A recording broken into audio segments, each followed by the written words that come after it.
લવ મેરેજની વાત નથી, પ્રેમ લગ્નની વાત નથી. ભાગેડું લગ્ન પ્રથા એક નવી સ્ટાઇલ.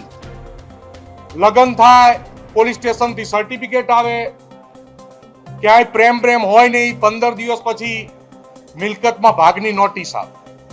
મિલકતમાં ભાગનું ઠેકાણું પડે તો ઠીક છે, નકર 2 મહિનામાં છૂટું થાય, દીકરી ઘરે પાછી.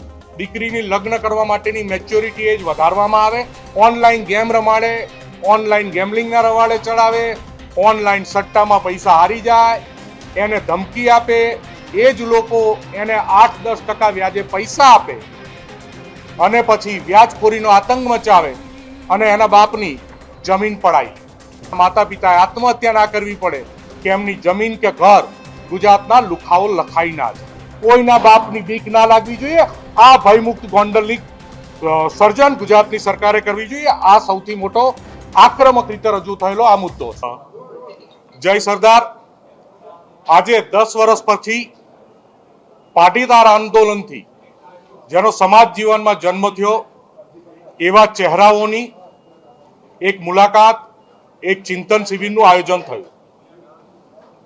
ચિંતન શિબિરમાં સ્નેહ ઉમળકાભેર ઘણી બધી ચર્ચાઓ થઈ અને 8 થી 10 જેટલા મુદ્દાઓ, 8 થી 10 જેટલી માંગણીઓ ઉડીને આંખે વળગી અને તમામ સમિતિએ, પાસ, એસપીજી અને બીજા આંદોલનકારીઓએ હાથ ઊંચો કરી અને જય સરદારના નારા સાથે જે મુદ્દાઓને સહમતિ આપી છે, જે મુદ્દાઓ લઈ અને આવનારા દિવસોમાં ગુજરાતની સરકાર સામે રજૂઆત કરવામાં આવશે, જન સમર્થન માટેના કાર્યક્રમો કરવામાં આવશે. જે રજૂઆતના પ્લેટફોર્મ છે, કઈ રીતે સમાજનો અવાજ જેને સંભળાવો છે એના કાન સુધી પહોંચે, એના માટે જે પણ કરવું પડશે એ કરવાની જય સરદારના નારા સાથે આખી ગુજરાતની સમિતિએ ખાતરી આપી છે.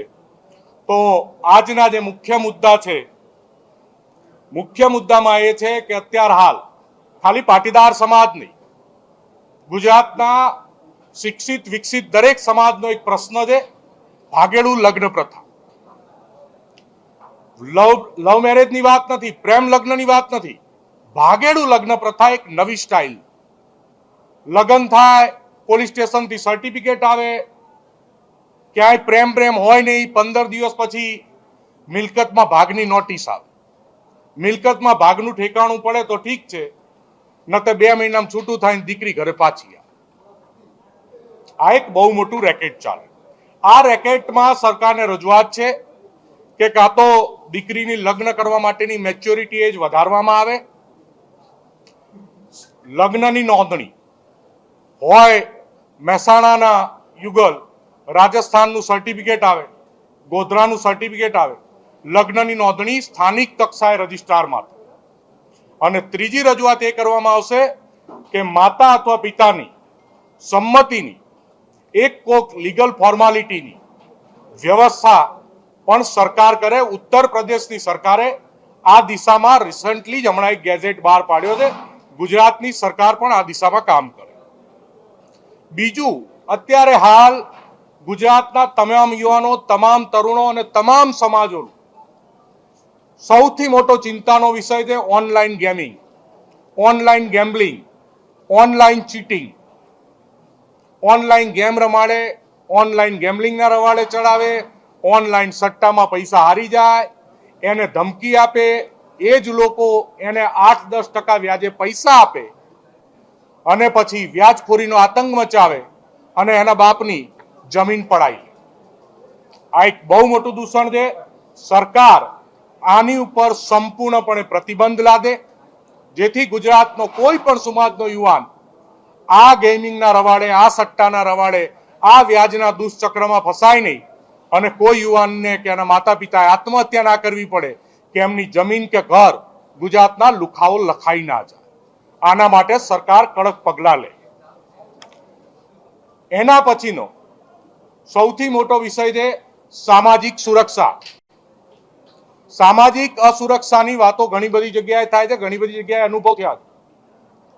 રહી વાત, સ્પષ્ટતાપૂર્વક વાત કરીએ કે ગોંડલનો જે ઇન્સિડન્ટ છે, ગોંડલમાં વાત ખાલી કયો સમાજનો ધારાસભ્ય બને, કયા સમાજનો સાંસદ સભ્ય બને એની વાત નથી, પણ અલ્પેશભાઈ અંદર મીટિંગમાં વાત કરી કે અંદર ગોંડલની મુલાકાતે હોય, ગલ્લેથી બેઠો બેઠો બિચારો સ્માઇલ આપે, હંતે હંતે આમ અંગૂઠો કરે, હાથ આમ કરે, પોતાનું સમર્થન પણ એને બીક લાગે જો મારી દુકાનમાંથી હું બહાર આવીશ, મારો ફોટો પડી જશે તો મારો ધંધો બંધ થઈ જશે અને અમારામાં એ તાકાત નથી કોઈનો ધંધો અમે ચાલુ કરાવીએ આર્થિક રીતે.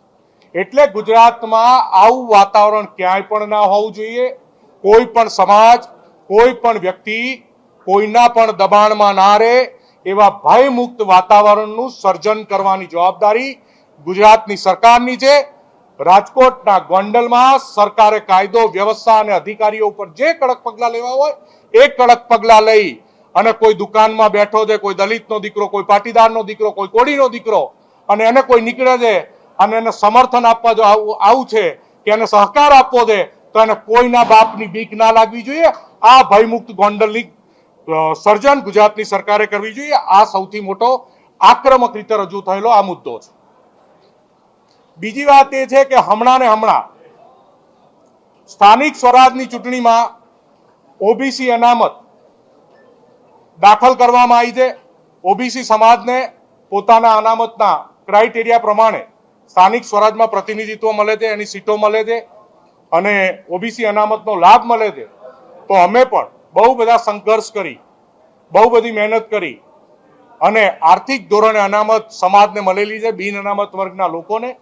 તો બિન અનામત વર્ગના લોકોને જે આર્થિક ધોરણે અનામત મળી છે એ ગ્રામ પંચાયત કક્ષાએ અને સ્થાનિક સ્વરાજની ચૂંટણીમાં બિન અનામત વર્ગના જે આયોગ અને બિન અનામત વર્ગની જે ઈડબ્લ્યુએસની જે અનામત છે તો એ ચૂંટણીમાં પણ બિન અનામત વર્ગના આર્થિક રીતે પછાત લોકોને ચૂંટણીમાં પણ પ્રતિનિધિત્વનો એક ઓબીસીને સમકક્ષ મોકો મળે અને એમાં જે કરવું પડે એની સરકાર વ્યવસ્થા કરે. અમુક કેસો એવા છે હજુય કે કોઈના કોઈ ટેકનિકલ કારણોસર ખેંચાવાના બાકી રહી ગયા છે. એની પ્રક્રિયામાં જે ટેકનિકલ ક્ષતિઓ એ પૂરી કરી અને કેસો વહેલામાં વહેલી તકે ખેંચાય એના માટે પ્રયત્ન કરીશું. કરમસદ એ આણંદ નગરપાલિકામાં ભળી રહ્યું છે અને સરદાર સાહેબની આઈડેન્ટિટી, સરદાર સાહેબનું ધામ કરમસદ ધામ, એની આઈડેન્ટિટી ના રહે અને આણંદ મહાનગરપાલિકામાં એ આઈડેન્ટિટી ભૂસાઈ જાય એટલે કરમસદને એક કરમસદ ધામ કે સરદાર ધામ તરીકે સરકાર વિકસાવે, એના માટે અલગ બજેટ પાડવે અને એક યાત્રાધામ જેમ વિકસાવતા હોય દેશના તમામ લોકોનું કરમસદ સરદાર સાહેબની ભૂમિ યાત્રાધામ છે એટલે કરમસદને મહાનગરપાલિકામાંથી અલગ રાખી, અલગ આઈડેન્ટિટી રાખવામાં આવે અને એનો યાત્રાધામ તરીકે વિકાસ કરવામાં આવે. એના માટે સરકારને વાત કરવામાં આવશે. યુવા સ્વાવલંબન સ્કીમ અને યુવા સ્વાવલંબન યોજનાઓ, બિન અનામત વર્ગનું આયોગ, બેયમાં ક્યાંક ને ક્યાંક હમણાંથી ચેરમેનની નિમણૂક થઈ નથી. ઓફિસરો દ્વારા ધાંધલી, પોલિસીના નામે બહુ ધાંધલી ચાલે છે. બજેટ પૂરું વપરાતું નથી. તાત્કાલિક અસરથી લોકોની પ્રેક્ટિકલ ભાવના સમજે, લોકોની વાત સમજે, લોકોને વહેલામાં વહેલી તકે લાભ મળે એવી વિચારધારા સાથેના ચેરમેનની અને અધિકારીઓની નિમણૂક કરવામાં આવે અને દર વર્ષે એ બજેટ જે 700 કરોડનું છે એ વપરાઈ જાય અને દર વર્ષે 12% પ્રમાણે એ બજેટમાં પણ સરકાર વધારો કરે જેથી બિન અનામત વર્ગના આર્થિક રીતે પછાત લોકો છે, આર્થિક રીતે પછાત વિદ્યાર્થીઓ છે એ પણ પોતાના સારા ભવિષ્યનું નિર્માણ કરી શકે. આ બધા મુદ્દા બાબતે વિગતવાર ચર્ચા થઈ છે અને પાટીદાર આંદોલનની સમિતિએ સામૂહિક આમાં સહમતિ આપી છે અને આવનારા દિવસોમાં નેક્સ્ટ વીક કે પછીના વીક પાટીદાર આંદોલનના જે કન્વીનરો છે એમાંથી 50, 100 કે 25 જેટલા જણ નક્કી થાય સન્માનીય મુખ્યમંત્રી શ્રી અને ગૃહમંત્રી શ્રીનો સમય લઈ અને આ મુદ્દાની વ્યક્તિગત રજૂઆત કરવાનો પણ પ્રયત્ન કરશે અને રજૂઆતના પ્લેટફોર્મથી જે મેક્સિમમ મહત્તમ સોલ્યુશન આવે એવા પ્રયત્નો અમે કરવાના છીએ. એટલે નેક્સ્ટ વીક એ પછીના વીક જ્યારે પણ મંત્રીશ્રીના સમયની અનુકૂળતા હોય અમે વાત કરવા જઈશું.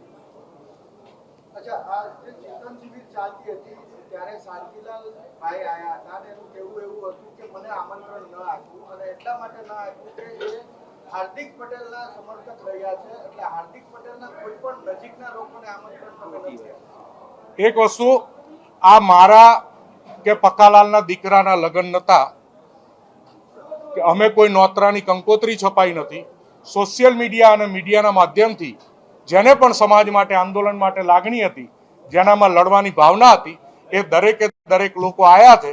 એ તો દરેક લગ્નમાં એક ફાઈન ફુવા વાંકા હોય એ રિહાય, અને અમારો તો આ દસ્તુર છે, એક બે આવે.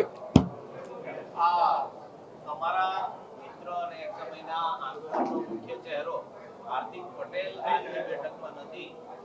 સૂચક ગેરહાજરી વચ્ચે અને સૂચકે સોશિયલ મીડિયામાં પોસ્ટ પણ કરી છે ને એવું કહ્યું કે આંદોલન જે તે વખતે હતું ત્યારે એની જે વાયબિલિટી હતી એ હતી, પણ હવે જે છે પોતે ધારાસભ્ય છે ને વિકાસના કામો પોતાના વિસ્તારમાં કરે. જો એક ચૂંટાયેલા ધારાસભ્ય છે, એમને મજા આવે એ પોસ્ટ મૂકે, એમને મજા આવે ત્યાં જાય, મજા આવે ત્યાં આવે. એનો જવાબ હું શું કરવા આપું એ આપશે, નવરાજ છે, અમે જવાબ લઈ લો. પણ કેમ ના આવ્યો? એ એમનો વ્યક્તિગત પ્રશ્ન છે. આ એક સમાજનું કામ છે, ઓપન ઇન્વિટેશન હતું.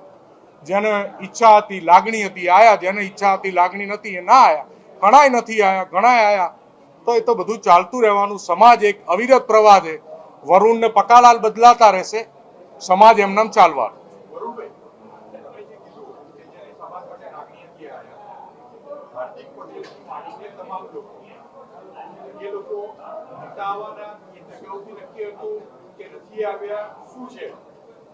અમે કોઈને પર્ટિક્યુલર સોશિયલ મીડિયા અને તમારા જેવા મીડિયાના માધ્યમથી જ આ સમાચાર મોકલ્યા છે કે પાટીદાર આંદોલનના જે પણ મુખ્ય ચહેરા હતા અને જેને હજુ પણ સમાજના પ્રાણ પ્રશ્નોમાં રસ છે એ આવે. કોઈ રાજકીય પાર્ટી, કોઈ રાજકીય પદનો બાદ નથી. જેને આવતું એ આયા જ, નથી આવવું એ નથી આયા. નહીં આવવાના કારણો ના આવનાર જ આપી શકે, હું આપી શકવા સક્ષમ નથી. ખૂબ ખૂબ આભાર. જય સરદાર.